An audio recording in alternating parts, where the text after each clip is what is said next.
Hello and welcome to The Drum. I'm Steve Cannane. Coming up, Labor revives work choices in a bid to resuscitate itself. The matriarch of the Murdoch family backs a price on carbon. And will male diggers accept women in frontline roles?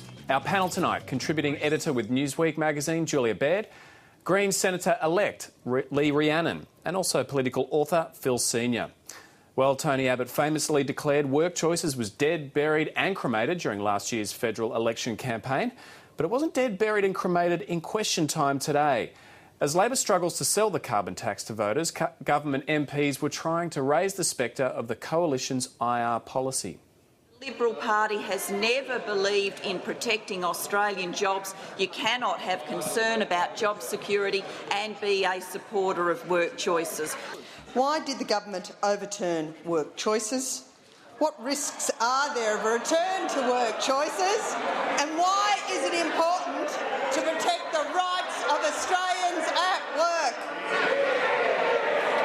work? Nothing is more fundamental to those of us on this side of the House than supporting jobs. Mr Speaker. The most important thing we did on coming to office was to abolish work choices. Phil, why is a government that's been in power for 4 years asking itself questions about a government that was previously in power? Look, it reeks of desperation, doesn't it? I mean, I think what you're seeing here is on the back of several days' polling that suggests that if there were an election held any time soon, this government would be annihilated. On the back of that, they're desperate. And so I think for the Labor Party for a few weeks now, it's been pretty apparent that in case of emergency, break glass and beat the work choices drum. I mean, that's what happens every time this government is under pressure.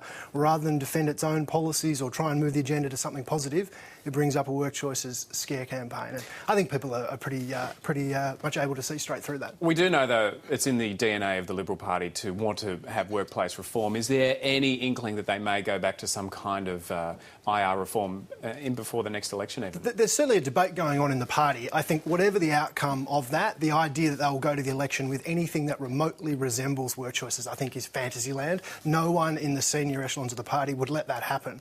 I think there is definitely a debate, though, about to what extent they do need to talk about and put forward a proposal that tackles some of the issues that have been seen with Fair Work Australia since it came in. I mean, my personal view as a point of strategy, I think they need to talk about this issue as little as possible, because whilst at the moment the government looks desperate talking about work choices, when the opposition's not pushing this issue at all, inevitably, as soon as they do start to talk about IR reform, it will give the government something to work with, and I just think they don't need to do that. If federal Labor was going to go down this track today, though, all they had to do was talk about New South Wales, because the legislation that's come through in New South Wales, some people are calling it no choices, because it is in many ways worse than work choices, because we don't even have an independent umpire. We don't have a Industrial Relations Commission that is useful, that can be referred to, and now the decision on wages rests with the Ministry in New South Wales. Well, they did briefly raise that, Lee, but I'm wondering what you think about the government obsessing with the opposition and Tony Abbott all the time. Why aren't they out there selling their own policies? Oh, look, you've really nailed it. There is a failure with the government at the moment, and we've seen it on many issues. The standout was a year ago when they were grappling with the mining resources tax, which really could have been explained to people quite easily. I mean, Australians aren't keen on big overseas multinational companies. I think to be a little bit fair to them with the price on carbon, they're sort of in a rock and a hard place, because on the one hand you need to be able to have time to get down to the detail, and everybody wants an answer immediately. So there is a bit of balance that needs to be done there, but all along I think they need to explain what they're doing, and they do fail to do that. And Julia, the price on carbon dominated question time today. Yesterday the opposition was asking questions about asylum seekers. Today it was all about the carbon tax. They seem to keep wanting to talk about the carbon tax. And you would, wouldn't you, if you were the coalition? I mean, it's framed in such a negative way. At the moment, it's looking bureaucratic, administrative, difficult to understand, difficult to translate, as Lee is saying. In any way, it just doesn't get across that this could be a positive thing, that this is something you might want to enact as a society when you're in a time of prosperity, when you can afford to. It is almost completely dropped off the agenda in the US, for example. And I think what's really interesting is when you look at the carbon tax debate and what Australia is doing, and you look at the history of how we've thought about climate change and the history of denial, and that's gone from it's not happening at all, any climate change or any global warming, to, OK, it's happening but humans aren't responsible for it, to, OK, it's happening and humans are responsible but it's too expensive and we can't do anything about it. That's pretty much where the debate is globally. And Australia is being innovative and is at the forefront of that and trying to kind of look at it. But when you come back to the country, it's very much bogged in negativity. So, of course, the coalition's going to jump on it. Well, the push for a carbon tax is being blamed for Labor's latest poll showing in the polls. A news poll puts Julia Gillard's personal approval rating at 30%, her lowest yet, with 5 points lost in just a couple of weeks. Victorian Labor backbencher Kelvin Thompson conceded the party stocks are down. It's fair to say that Labor's support has fallen over the course of the past couple of years. I've said before and I'll say it again, I think that governments that run high population growth policies make it hard for themselves. And while the coalition was way ahead on the two-party preferred vote, the news wasn't all good for Tony Abbott. The number of people unhappy with his leadership outnumbered those who think he's doing a good job. But that didn't faze his Liberal frontbench colleagues. There has been a general trend of a substantial increase for Tony, which I think warms the hearts of most coalitionists, that the more people get to know and see Tony Abbott, the higher his ratings go.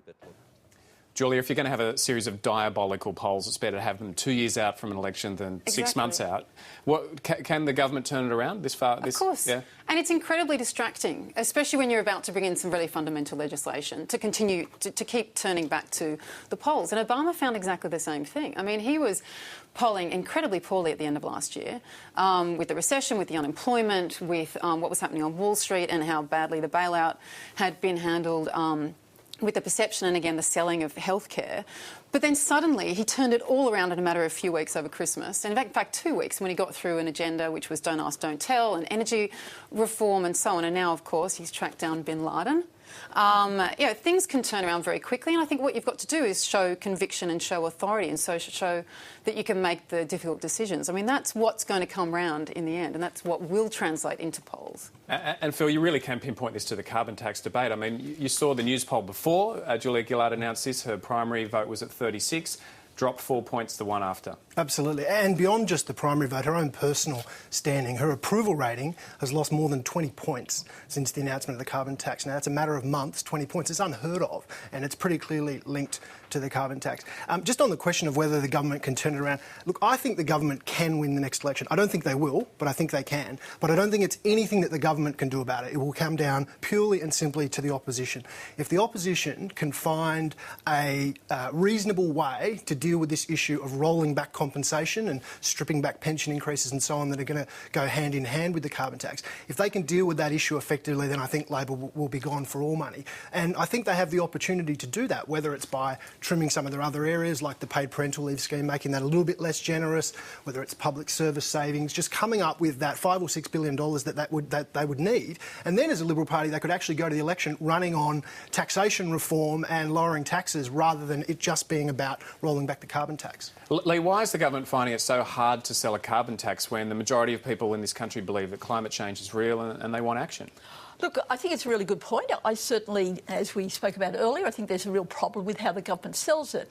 But I think we also do need to look at media concentration in this country.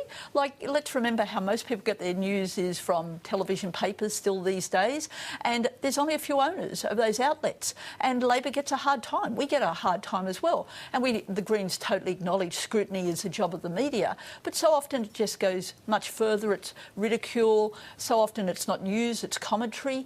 It comes down to a handful of people. So I think that is a big part of a problem with our democratic process. But aren't viewers and readers discerning? Can't they work out for themselves what's right and wrong? But the foundation of democracy is information, and so often they're not given the correct information. It's distorted. This blurring between commentary and news, I think, is a very serious problem. Julia, what do you think of that? Well, I would just add to that, I did a really intensive study of climate denial and kind of which lobbyists, which think tanks were pushing it and how that played out in the media over a period of a couple of decades.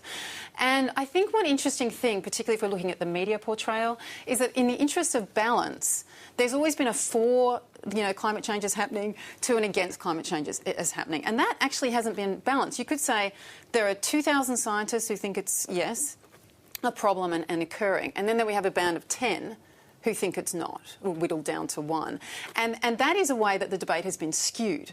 Because we haven't had the sense of the movement of a majority of the scientific community towards a certain point. Phil? Sure, I think that's fair, but I think it's a misunderstanding of the level of opposition to a carbon tax to put it all down to climate deniers. There's only polling consistently shows there's only about a quarter of the country that don't believe that climate change is happening and is being affected by man. Of the rest of the 3/4 of the country, though, half of those people, even who believe in it and even who think that we're having an influence, still don't want the carbon tax. That's why you get more than 60% of the country. Yeah, there's certainly a debate about how you act and when you act, isn't there? Absolutely. Even if a whole lot of those people are agreeing that climate change is real. Absolutely. And in Australia's case, I think that's because, despite the protestations of the government, the truth is what is being proposed would go far further than any country has gone around the world. People like to talk a lot about Europe. In the entire time of the ETS in Europe, and it covers most of Europe, it's raised $2.6 billion. The proposed Australian scheme is proposed to raise $10 billion in 1 year.